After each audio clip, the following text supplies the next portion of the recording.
Hey everyone, my name is Troy Myers. I'm a graduate of the Stonecoast MFA in Creative Writing. Welcome to another weekly event of the Stonehouse Reader Series.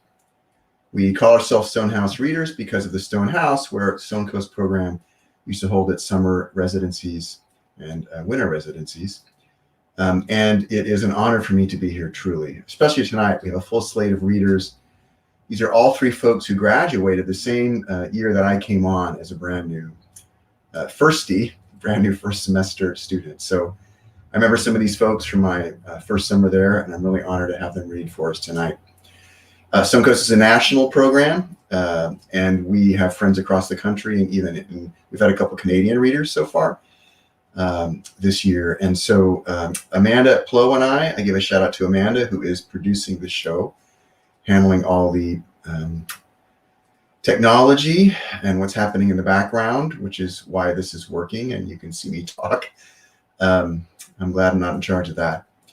Amanda Plow and I decided in January, really out of the isolation of the pandemic, to try to reach out to other alumni of the program and find folks who might want to read on a Sunday night for a few minutes. And so far we've had fantastic sets of readers. I'm impressed every week by the talent that's out there from the program. So again, always an honor for me to be here. A quick shout out to my mom, who watches the next morning every week. I always say hi. And to Amanda's mom, who also watches every week faithfully. We're grateful for you tuning in, and grateful to everyone else who is tuning in. And if you are a Stonecoast alumnus, or you are about to graduate, or you are faculty current or past, we're looking for future readers. So please let me or Amanda know. You can find us at Facebook at Stonehouse Readers Series. Just pop in there, shoot a message up on the discussion board, and we'll get right back to you. And happy to have you come and read for us. So I think that covers the basics. Without putting off readers any longer, I'll start with our first reader tonight. Her name is Penny Guisinger. Penny graduated in CNF, Creative Nonfiction. Hey, Penny, out there? I'm right here. Hey, how are you, Penny? I'm good. How are you? This is so exciting. Nice to meet you. I may have met you did you graduate summer or winter of 13? Summer. Okay, so that was my very first semester, but it was a hectic time, so. No doubt. Yeah, and I know you sort of organized your group from your class tonight. Thank you for doing that. So fun, yeah. Yeah, very cool. So what have you been up to? Are you publishing or writing on something particular, or? Yeah, I'm deep into revisions on my second book, which I'm going to read some of that this evening. It seems that there's an agent interested in this manuscript, which is new territory. So that's exciting and terrifying and all the things that it's supposed to be. Also super motivating. So that's nice. She gave me a deadline, which is my favorite. So that is fantastic. Yeah. What was your first book called, or what is your first book called? First book is called Postcards from Here. And the second book is called Shift. Shift. That's the one you're going to read from tonight. Yes. Very cool. Well, we're ready. It's all you. Take it away.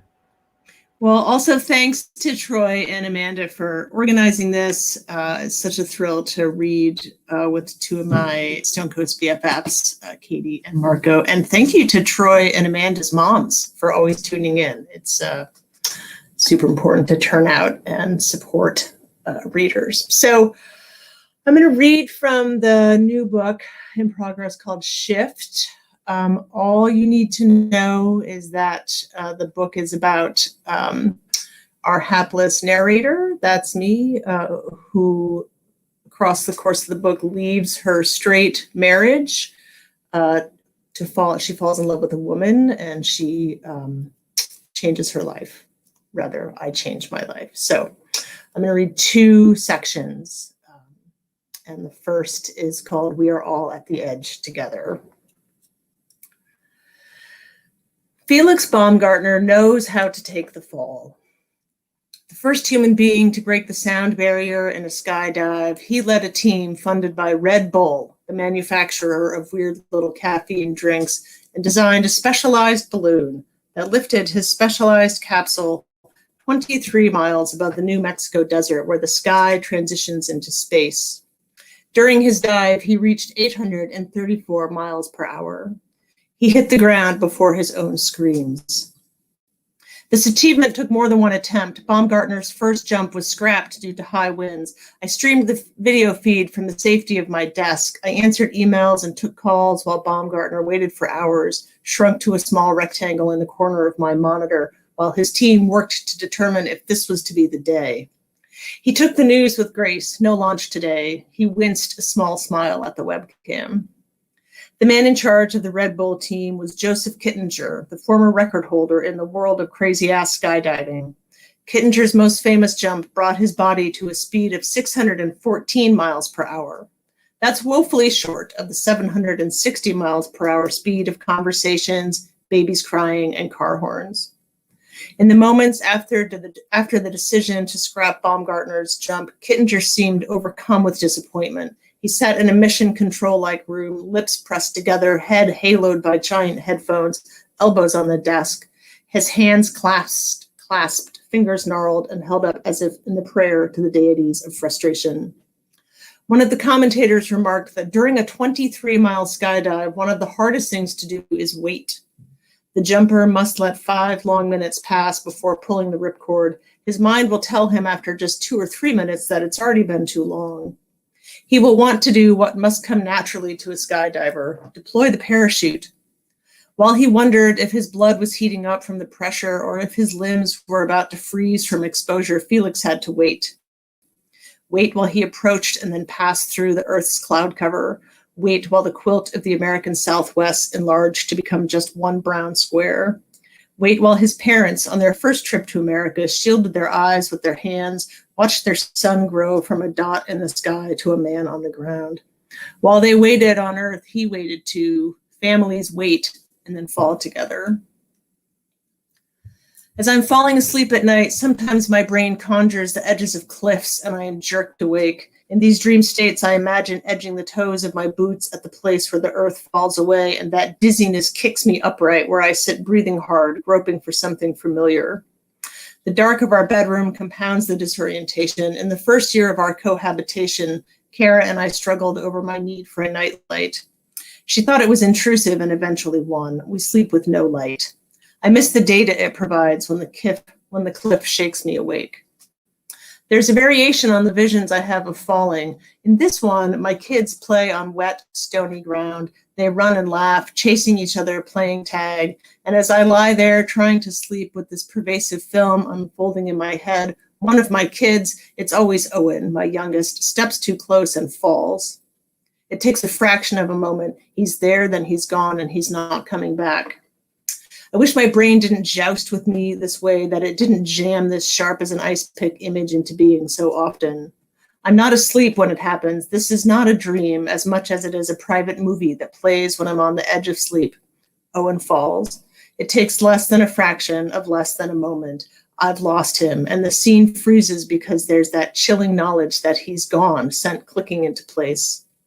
Sometimes I roll over in bed, open my eyes, focus on the green glow of the clock radio in an effort to redirect my brain, but it persists.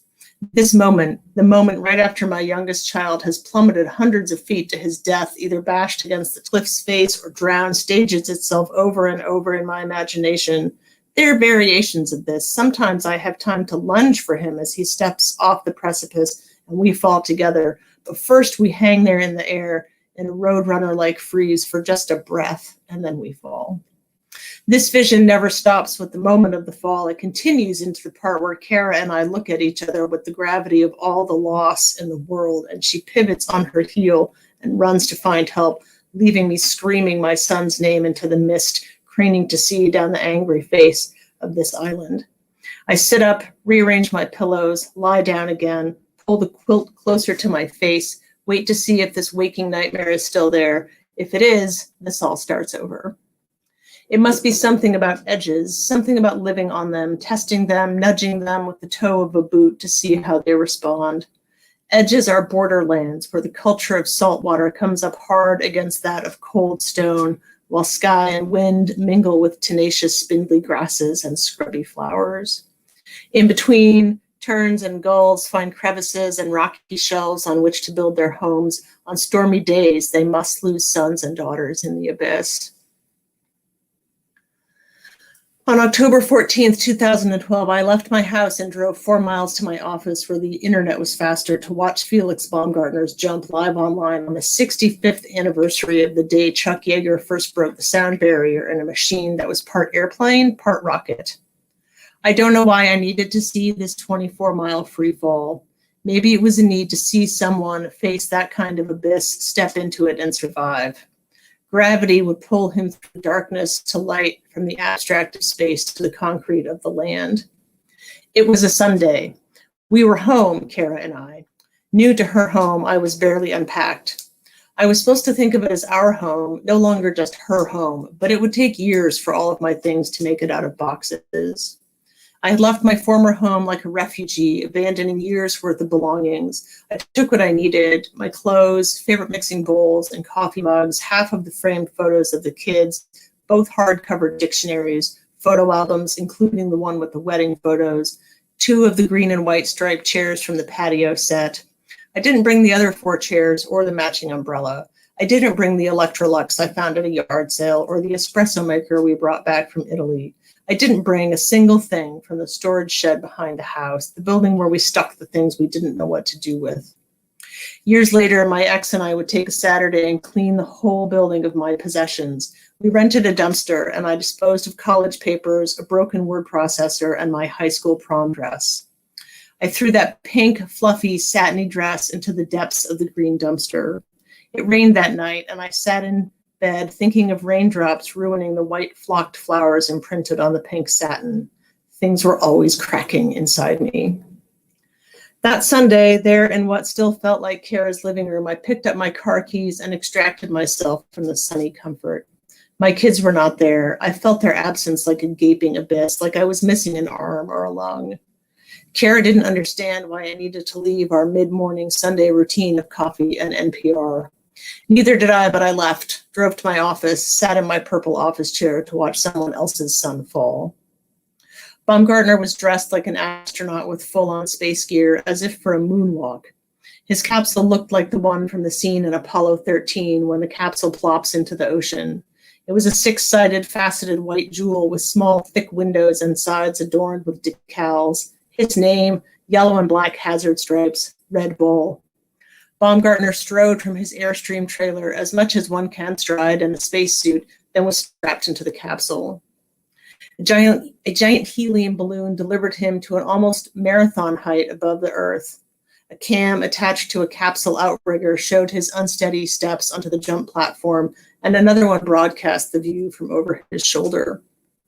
Wrapping his thickly gloved hands around one padded thing at a time, he maneuvered his legs into place. He moved like he was encased in lead. He faced the dark of space and the distant curve of our home planet, hovering in the place where atmosphere meets the void, where air is far below, and where he might have traded life for death. He saluted and stepped off. It was like my waking nightmares, but with no option to jerk into wakefulness. Whatever Baumgartner was feeling was on direct feed from reality, not some tortured imaginings from which he could rouse himself. He just had to fall. His parents stood below in the desert waiting for their son to appear in the sky, and I wondered if they too had suffered from visions like mine. He fell for almost 4.5 minutes before pulling the cord.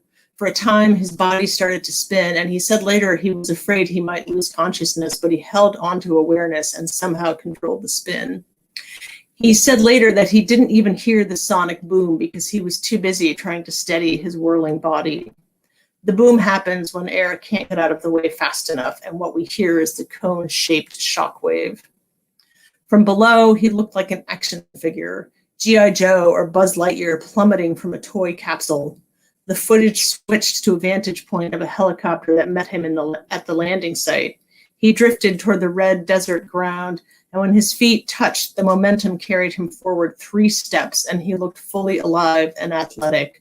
Not like the barely able to lift his own legs version that had eased itself onto the jump platform.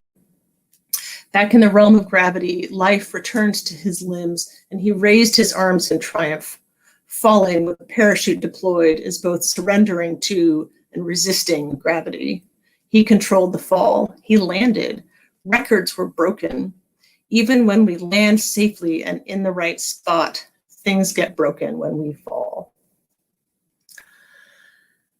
And I'll read another little section, which is shorter, called, the book is sort of constructed of these weird is a fancy literary term, shorter pieces that somehow hopefully hold together into a longer narrative. This one is called Untying the Knot. In June 2016, physicists, mathematicians, philosophers, and others gathered in Waterloo, Canada to debate the concept of time. The aim of the Time and Cosmology Conference was to discuss key questions in early universe cosmology in the light of the question as to whether time is fundamental or emergent, i.e., is time an essential aspect of nature that must be a part of the fundamental description that governs the universe at its earliest instance, or is time rather like temperature, an emergent quality that plays a role at the semi-classical or large scales but is inessential to the fundamental description? Questions about the nature of time, is it one ingredient in the soup of the universe, or is it the whole recipe, are unanswerable, and the participants at the conference exited their hours together without a consensus, which makes one wonder how they knew when it was time to leave for the airport. I want to have a narrative about why we divorced. I want to pin it down to a series of XY points on an inverse curve, sloping down into the negative, but that's not how marriages work. I could blame it on the emotional affair he had. I could blame it on the obvious, that I fell in love with a woman, turned out to be gay. He could blame it on my affair. I could blame it on our differing priorities. I could blame it on money. I could say we never really were in love in the first place and that the babies were all I wanted. I could say he was lazy.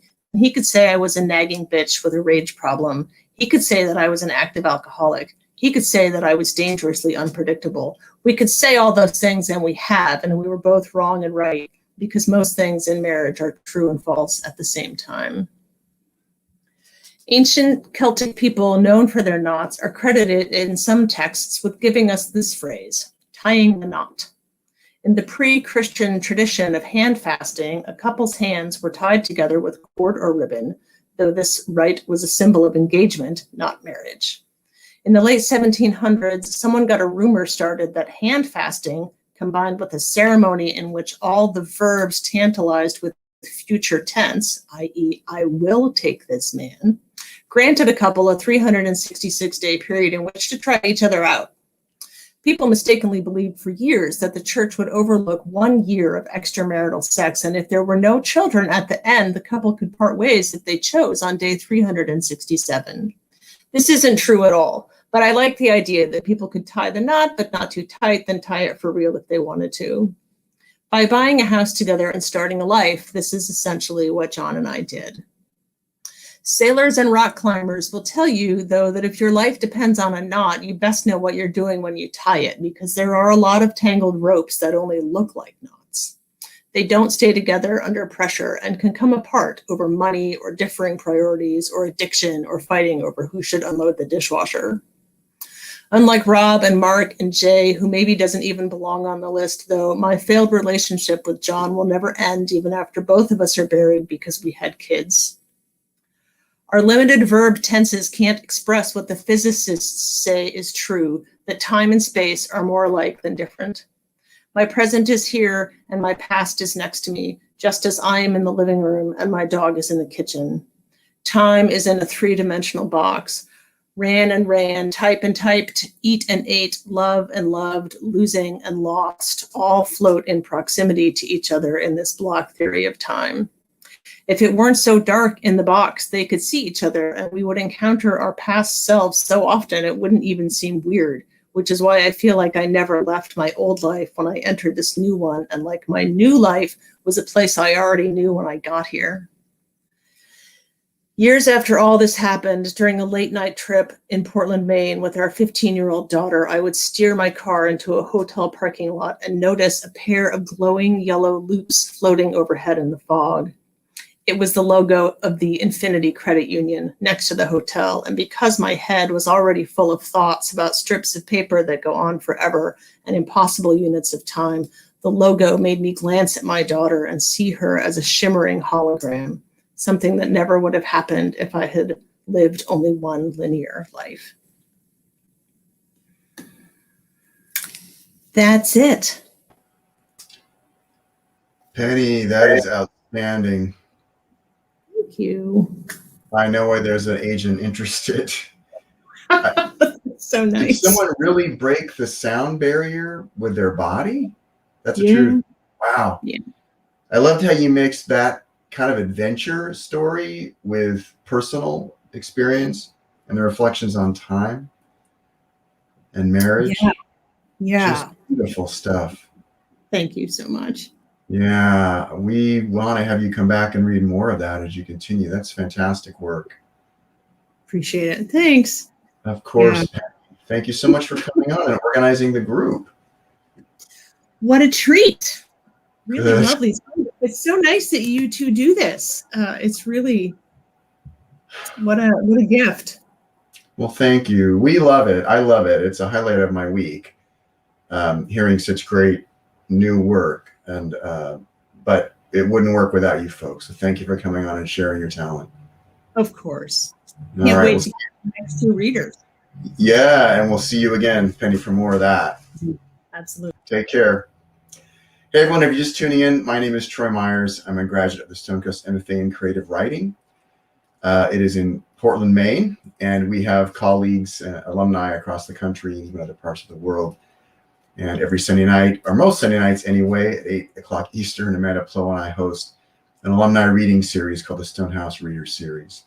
We just heard from Penny Guisinger reading from a forthcoming memoir called Shift, some intimate and intelligent and wide-ranging work just in the section we heard. I'm very excited to introduce our next reader. Her name is Katie Bickham. Katie graduated in poetry, which was my genre, the same semester that I showed up. And I got to see her read. Every graduate student reads. I got to see Katie read in the old stone house when it was about 100 degrees and very humid. And I was impressed then, and I'm impressed now. I've read her published work also. So, hey, Katie, are you out there? I'm here. Good to see you. How are you? I'm well. Thank you, Troy. Good. I'm glad. What have you been up to? Oh, the same as everybody else. Nothing. Stuck in this house. Yeah. But this was a great year for me. I got to quit my job teaching, and I can sort of write full time these days, which is a rare gift. That is fantastic. Yeah. You're in the South, correct? I am. I live in Louisiana. Okay. And you were teaching community college there, I think. Yeah, I was teaching like two humans loads worth of college courses, and it was just too crazy.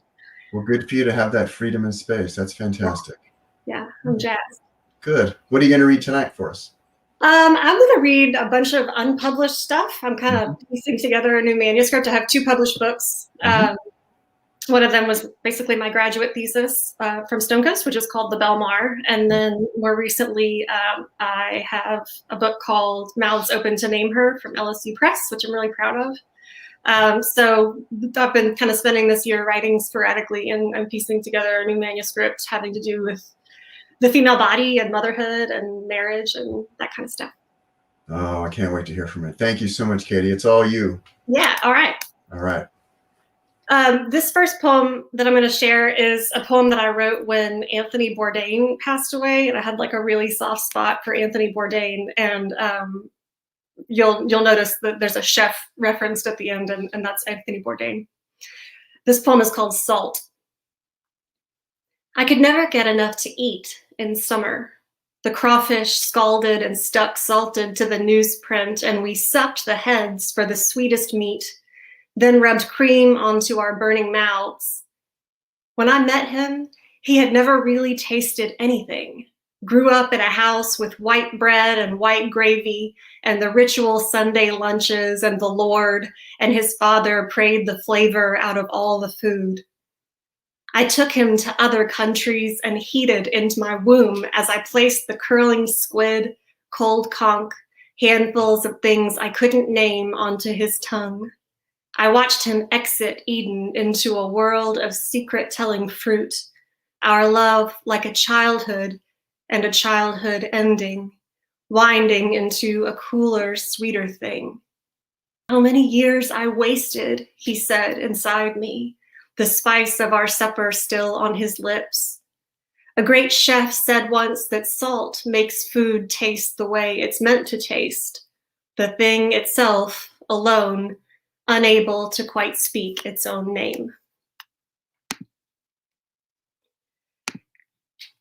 This next poem is called The Most Necessary Thing, and when I first started writing it, it was done in the style of 13 Ways of Looking at but those little numbered sections. I realized that the numbers were not helping me, so it kind of got mushed together, but I think you can still feel while I'm reading it that they're little like separate pockets that all kind of relate to the same issue. The most necessary thing. Psychologists believe anorexics are trying to return to the bodies of their girlhoods. I tell the woman helping me choose clothes that I am a 4, as if it were my name. Last year I was a 10, then a 6, myself shrinking like a countdown. And well, I know there is a 0 on the rack. There is a way, I know, to disappear. 0 comes from the Arabic sifir, which means empty. Anorexic is from the Greek anorexis, without desire. Some religious men call this perfection. At 10, my breasts grew.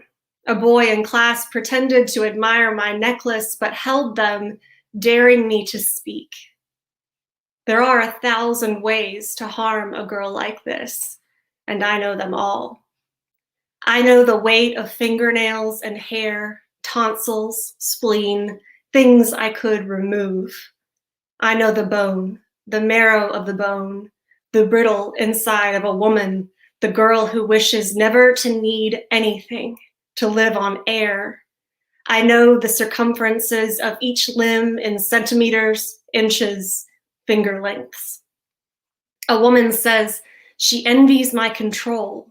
I want to say, you are already lost. I want to say, envy is another word for hunger. The hips I had were gripped and forced and used, and even then he said he could never love a girl as big as me. Now there is no place his love could fit, no thing to fill his hands. I could slide him away like a plate across stone. There is no way to harm a girl like this. You're dying, the doctor says. No, I am compressing, condensing into only the most necessary thing. A woman I know can carve cities into peach pits. The most dangerous words a girl can say are, I want. We will never be safe in these skins.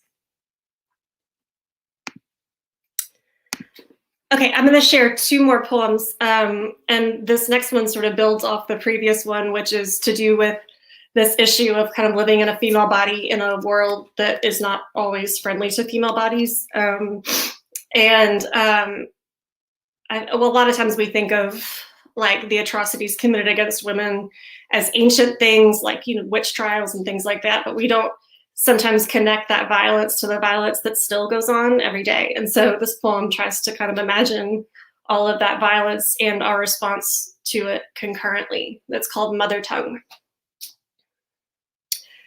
I want to sit with my knees apart, welcome in the world the way they warn against, grow loose and wild until there's nothing left I haven't swallowed whole.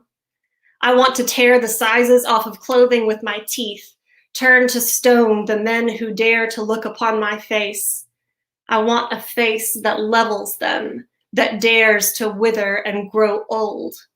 I want the kind of mouth they used to bridle, the kind of hair they used to shave, the kind of knee and neck and ankle it was sin to see. I want to go to war with arsenals of violets, crones and maidens wreathed with twigs and ashes at my back. I want the trees to hiss the hymn of our attack, make impotent their blades, spit spells until their shields enfold them like a mother might. I want to speak my murdered sister's mother tongue as I stalk surrendered fields. I want to wear red, drink gin, suck sin, gorge on apples, let Eden rot. I want men to tremble at every pregnant belly. I want them to call me destroyer of paradise, the one who dared to eat her fill, who spat their rib back out at them. I want to be the kind of woman they would burn.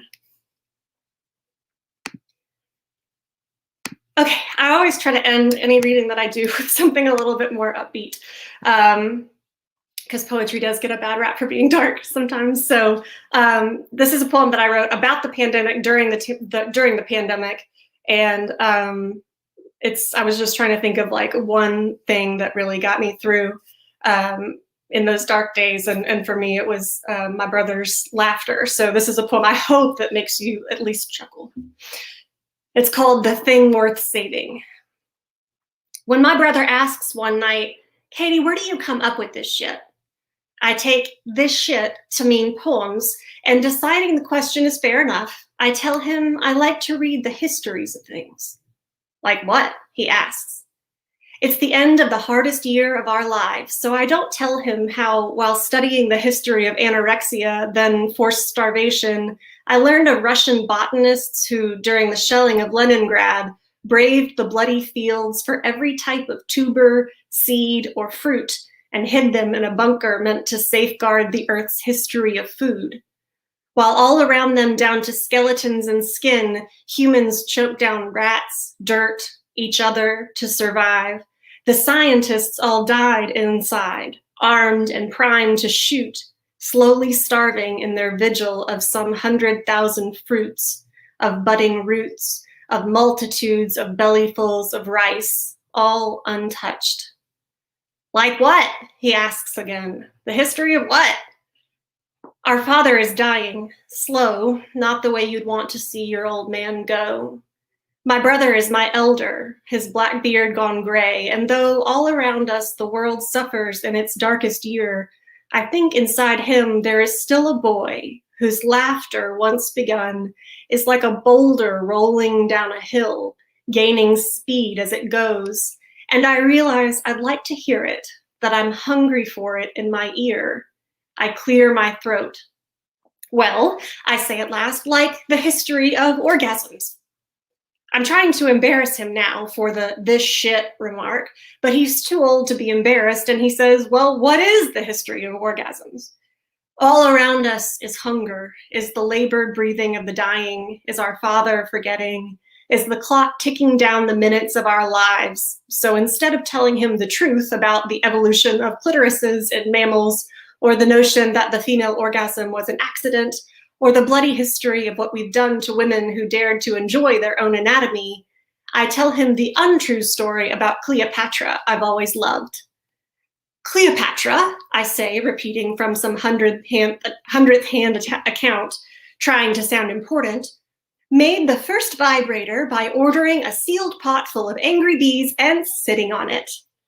A few seconds pass, and then from the darkness of our little corner, his laughter barks, roars into the world, his hands around his middle with giddy shakes, eyes gone wet, shoulders bouncing, boulder gathering speed.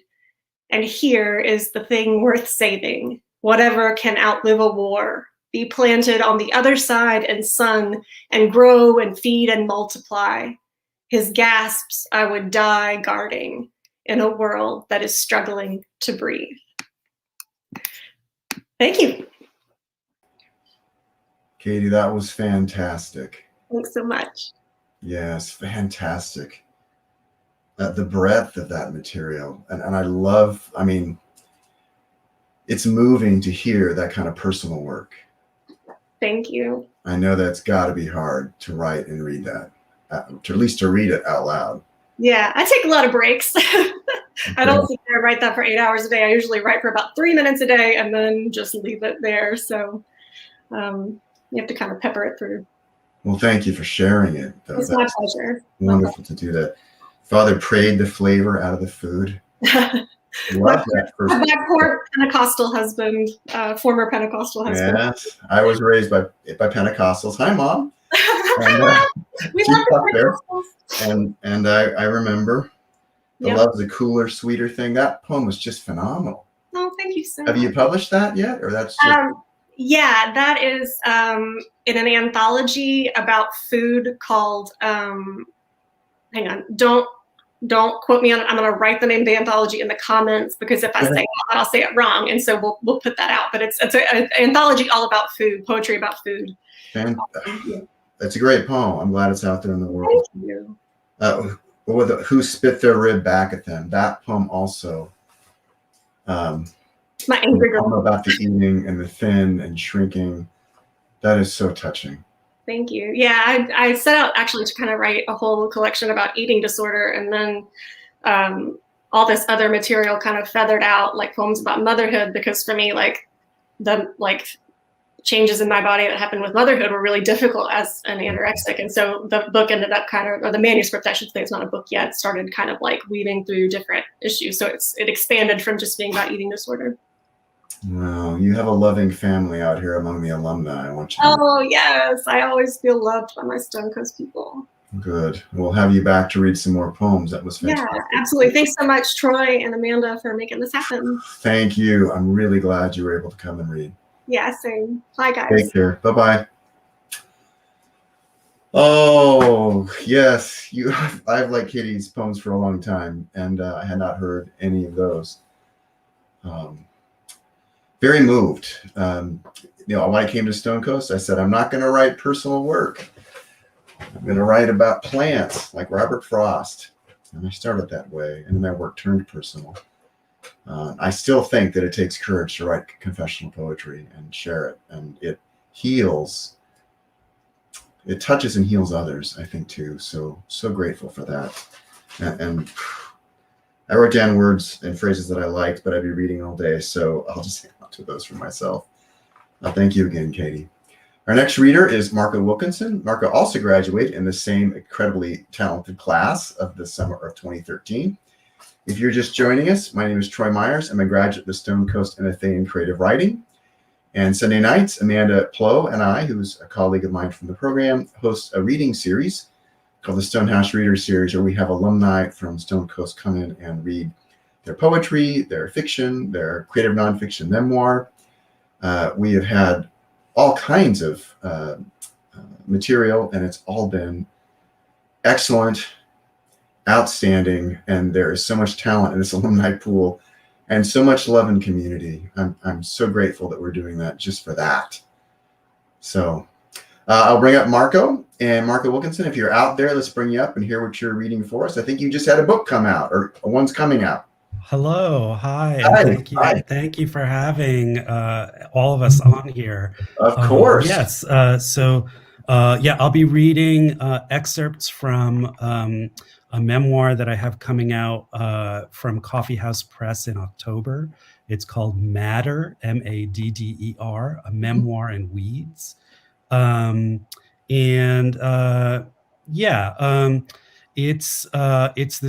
It's the story of my growing up raised by a single mother who went to kind of extreme lengths to completely sort of obliterate the presence or existence of my father in my life, and sort of kind of a lot of the ripples that flow through from there, and is kind of told through the metaphor of weeds. Speaking of plants, I also thought I was coming to Stone Coast to write just about plants, and instead I found myself writing about myself through the sort of language of plants. Yeah. We need to talk more, Marco, because that's just about every poem I have. For sure. Very cool. All right. So let's hear from your book. It's all you. I'm ready to hear your work. Thank you. All right. So everyone, thanks for having me here. I'm going to be reading from excerpts from one of the chapters of the book. I would describe this book as a lyric memoir, although who knows what that means. In my case, what that means is the language sort of veers into the poetic and is structured very much as kind of fragments or vignettes that don't necessarily follow each other in a linear sort of conventional narrative fashion. So as I read, there will be sort of some pauses, and you can sort of hear those as section breaks in the piece. A few things you need to know. The matter, that's the title of the book and is the title of this chapter, is a kind of plant. It's a weed that is very scraggly, and it climbs up like a kind of like a vine or clambers up over other plants because it has lots of minute, tiny little hooks on its leaves and its stems. So it kind of grabs on with those to reach up to the sun. It blooms with a kind of a cloud of tiny yellow flowers, and its root is bright red and has for a long time been used to dye fabrics red. It's a dye plant. And the plant also, the juice from that plant has also traditionally been used to curdle milks for yogurt and cheese and such. Lastly, this plant, according to medieval European legend, was considered to be the plant that was used as the bedding in Christ's cradle in the manger. There's a lot of kind of Christian imagery, iconography in this particular section of the book. And so there's mention of two mothers in this book. The first one is mine, and the other is the Virgin Mary. And especially as you're just listening to this, you might not know which is which, and that's okay.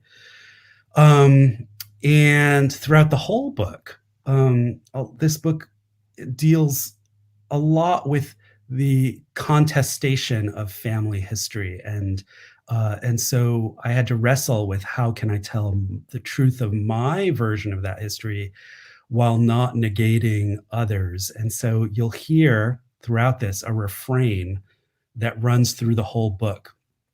You've got it all wrong. This is not how any of this happened. So you'll hear that throughout, and that's what that is. So it starts with a kind of an epigraph, well, not really an epigraph, but just a little notation at the beginning. Matter, from Old English, madere, dye plant, life which stains, ruinous marvel, a lie, alloyed to a truth. No se puede tapar el sol con las manos. You can't hide the sun with your hands. Part one. There's three parts here. One, cradle cleave. In the garden, a tangle of whirling green stars climbs on slender stems barbed everywhere with tiny hooks over anything and everything. Anything to get higher and out of the thicket to the sun. To be the sun, to lord over the others more privileged, to be desired over those more proper to this ground. Explosions of sulfur yellow flowers, bombs of jealousy, clouds of dazzling anger brocaded into the sky. Trace the maze of clawing aspiration down, and it all converges to one rough, bloody root. The gardener passes by, and with one tug, the whole empire wilts away. They were tireless in those early days, transplants in a new field hastening to seed. During the day, my aunt worked in the textile factory, one more bobbin of thread spinning its life out among the thick rubber belts, speeding through the green metal machines. For the second shift, from 3 to 11 p.m., my mother took her place. In the evenings, my aunt knitted with clacking golden metal needles or worked her own 1970s loom, rows and rows of shiny metal toggles and the ratchet that swept from side to side, with her toddler daughter on the plush couch by the kerosene stove, watching TV and fondling the clouds of soft yarns bundled in a basket. And though I would not arrive for several months, perhaps my ghost already lingered, a future memory. I, the other child, quiet and hiding in the corner behind the couch, looking through the pile of newspaper circulars at paragons of manhood, tightly packaged in pure white cotton in Fruit of the Loom ads. One afternoon in the twilight between day and night, when cousins crossed paths, my mother cornered my aunt. I'm pregnant, and I can only have it if you take care of it. You've got it all wrong. When my mother fled her Uruguayan employers in New York for Rhode Island, she landed among cousins who had emigrated before her from Uruguay. Bibi, who agreed when confronted with either abetting an abortion or fostering a baby to take me to her home. And Teresa, whose son Andres was like an older brother to me and whose husband, also Andres, was like the father I never had, who treated me with disinterest at best. Little root swept up and lodged in a crack in the ground. Is it survival, spite, jealousy, or anger that speeds your determination?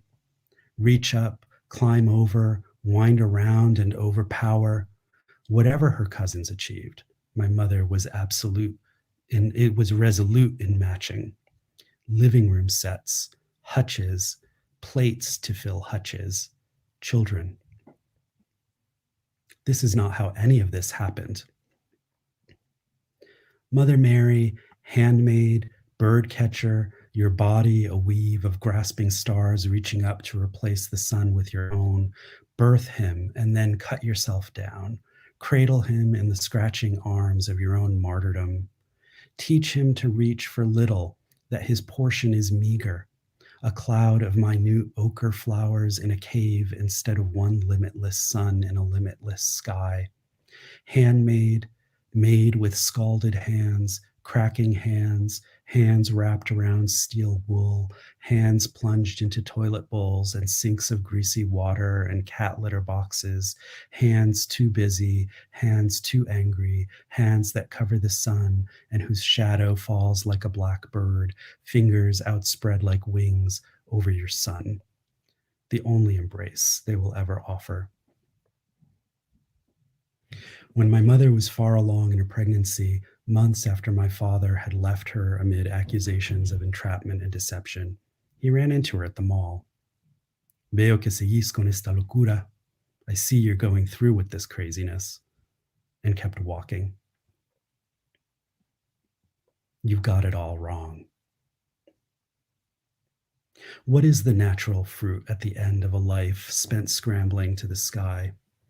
What little boy doesn't wonder if he might not in fact be the second coming? Gallium from Greek, galla from milk. This is one of the the Latin name for matter. Renning, another name for matter. Renning for its ability to curdle milk. That other mother's belly grew taut like a drum and skin cracked into shining silver webs. Her breasts swelled and grew sore. Her nipples flowered into moons. Her neighbors looked away, or worse, looked ahead and through, or worst, looked at her with stones in their eyes. Even now, so close, she manages the milking, and later when she goes out of her house, it is always in the hottest part of the white afternoon when others sleep. Up the flinty hill, along the worn path, the straw of her sandals smashes the wild thyme down.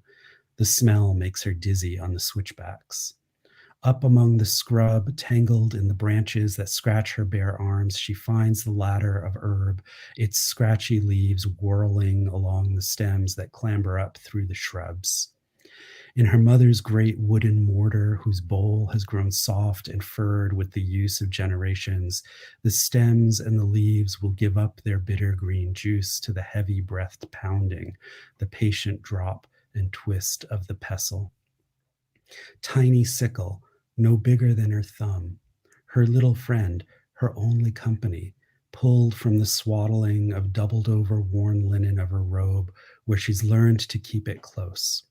She leans forward, ready to be scratched by the herb as she reaches with her left hand and swipes with her right.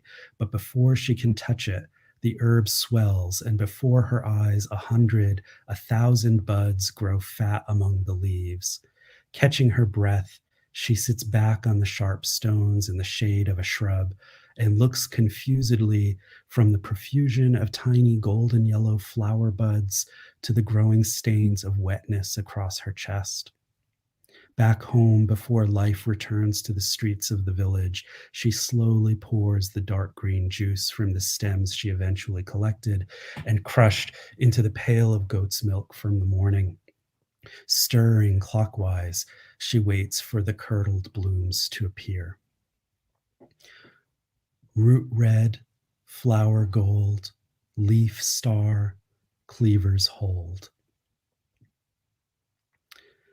I was born on Thursday, July 1st, 1976 at 5:01 p.m. at Kent County Hospital in Warwick, Rhode Island on Tollgate Road, a spot off the beaten track in a green woodsy dell where a small dairy farm was still the hospital's neighbor. That afternoon, as I screamed my way into the world, black and white cows with legs splashed in mud stood in the green and brown paddock in a drizzle, chewing their cud absent-mindedly, unknowingly producing milk for some other baby's searching mouth. Soft and kind childless mothers, will you pay my passage with my weight's worth of milk in a shiny bucket, that I might pass through the threshold into this land? Our Lady's bedstraw. This is another name for this plant. Our Lady's bedstraw, from the legend that this was the plant that formed the bedding in Christ's cradle. Why would you lay the slick, purple, mewling body of a newborn against those rough stems with their back-curved spines and leaves covered in prickling hairs? This herb that ladders its way up to the sky with its million tiny barbs, each prick a step closer to heaven. She softly uncradles him, lays his head down against the wilting greenery. In an instant, a profusion of golden flowers springs from the goldening stems, and fragrant clouds of incense fill the air. Little boy, still uncircumcised and uncovenanted, scratched by the bed you lie down in, already reaching up for a father. In the end, his conscience, family pressure, some faint, half-felt dream impinging on the borders of his mind, asking to be realized. Who knows why my father came back after walking away? From my wailing entrance in early July to that other boy's celestial trumpeted plummet into mortality in late December, how many times did my father hold me? How many times was he allowed? She was fierce in her protectiveness, having loved a boy and lost before. That's a whole story from a previous chapter I won't get into right now, but she was fierce in her protectiveness, having loved a boy and lost before. By day, I was kept close, and each night I was laid in my aunt's arms rather than his. So how could it surprise anyone that on that other one's birthday, when his father dropped him into the scratching cradle of this world to fend for himself, my father stepped out for cigarettes and never returned, leaving this little sulfur yellow flower behind, inconsequential thing, a weed, sick and tired of the scratches that came with it. This is not how any of this happened. I'm going to skip ahead now to the third section called Birdcage. TBB and Tio Julio had left Uruguay and arrived in Rhode Island on an agricultural fellowship several years before my mother's own circuitous journey brought her there. Tio lived in a bar down the street called Boroski's. TBB lived at home in a little two-story cape with a backyard where she pinned clothes to a line and tended her ample garden. Each in their own way was a ghost, pale, white figures passing through the world. Along with suitcases, they brought with them a daughter, coffee skin and long black hair, energetic and rebellious, conspicuous counterpoint to their white skin and their pallid routines. TBB used to take her daughter's black and white guinea pig, Senorita, out of the aquarium tank that stood on a small table by the bathroom and place her plump little quivering body in the backyard under a tipped over laundry basket so that Senorita could nibble on grass and get some fresh air.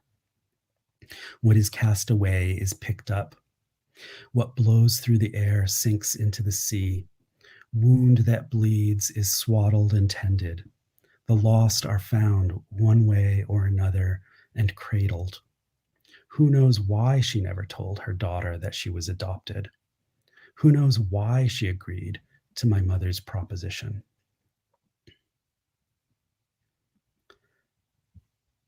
Elsa, TBB's daughter, Elsa found a small bird in the backyard. Its wing twisted the wrong way and carried its incredibly light body to her mother. A bird cage was duly purchased, borrowed, or found, and the little bird, Piru, blue-feathered, black-feathered, white-feathered, hopped on his narrow, delicate, scaly legs along the cage's floor, picking at shiny millet seeds, cracking open the striped shells of sunflower seeds.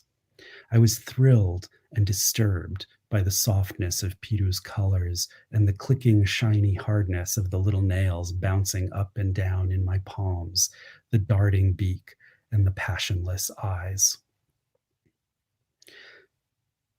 Tinctorum, and tinctorum is the species of this plant, of a related plant called Rubia tinctorum.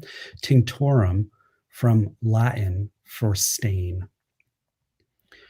One can feed small birds in their cages shreds of matter mixed in with their cracked corn or sunflower seeds or amaranth, tiny and pearly white or onyx black, and they will easily take it up. Then, when the bruised black, pimpled skin under the plumage has been slipped off and the flesh cleaved away, all kinds of wonders can be read from the reddened, pencil-thin bones. And that's actually true. Birds' bones will dye red if they eat this plant. Ornithometrist, scaling with a loop at your eye each crimson deposit, do birds like trees fly up in rings too? What auguries do you read in the ornithography of a life held fast for some hidden post-mortem purpose to be thrown up into the air and clatter back down to earth in revelation? Later, much later, after all the storm clouds of her life blew through her and were gone, the old mother lived her life up in the mountains above Ephesus, quietly clicking one bead against another. She still kept one goat in the lean-to shed against her small stone hut. Indomitable, she drove her bones forward up the path past the belts of fragrant cedar and shadow that sheltered her home, up to the open vistas above where the salt of the sea rose in updrafts along with the eagles that floated up from nowhere. There, in among the blooming cistus and the rheumatic knobs of olive, she finds the latter herb in the thicket climbing with its minute barbs to heaven and cuts it down.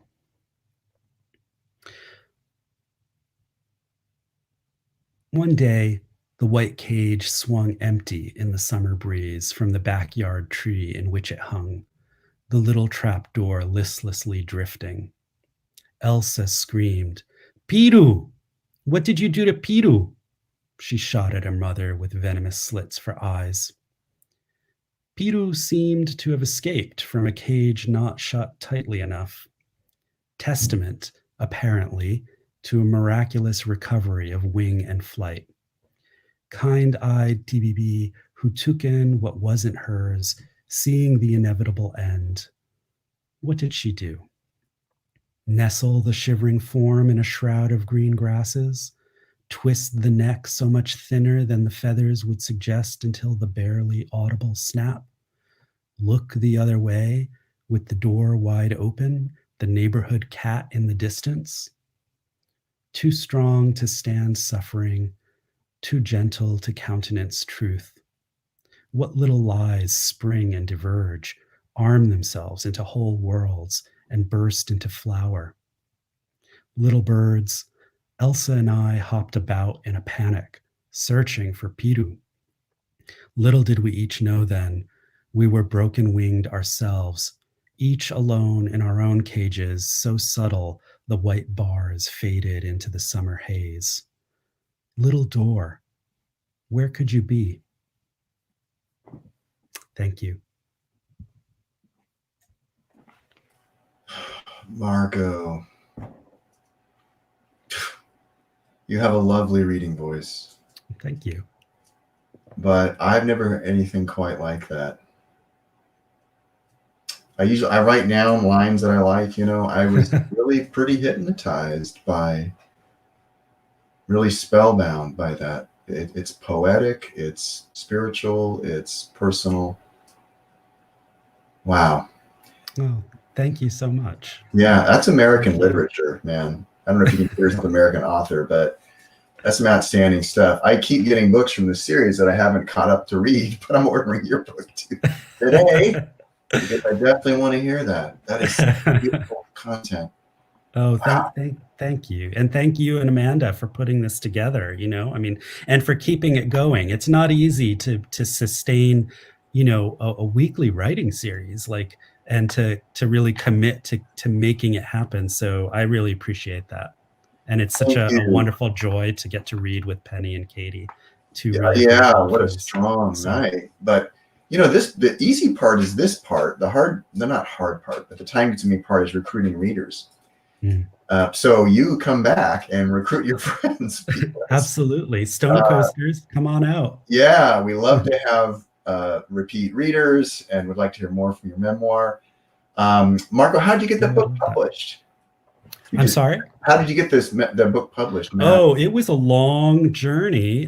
This was, it looks very different now, but it was my Stone Coast thesis actually in 2013.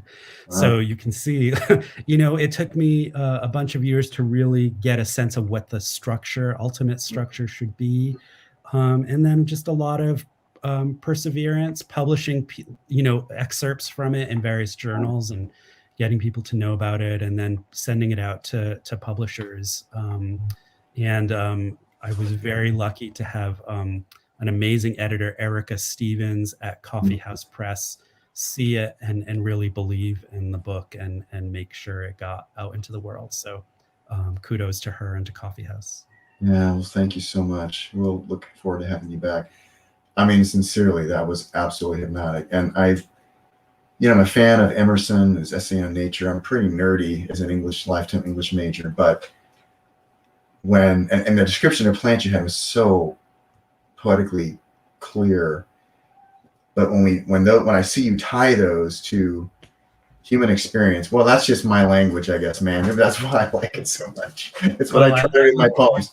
I look forward to checking out your work too then, Troy. Yes, I've only published one poem, Marco. It's a little sad. And this series is partly reminding me to not only write, but send work out. So yeah, I'd be happy to share work with you, but I hope someday I get it out where other people can see besides you and me. I hope so too. Yeah. Anyway, everyone want to pop back in. Katie, you still out there? Penny?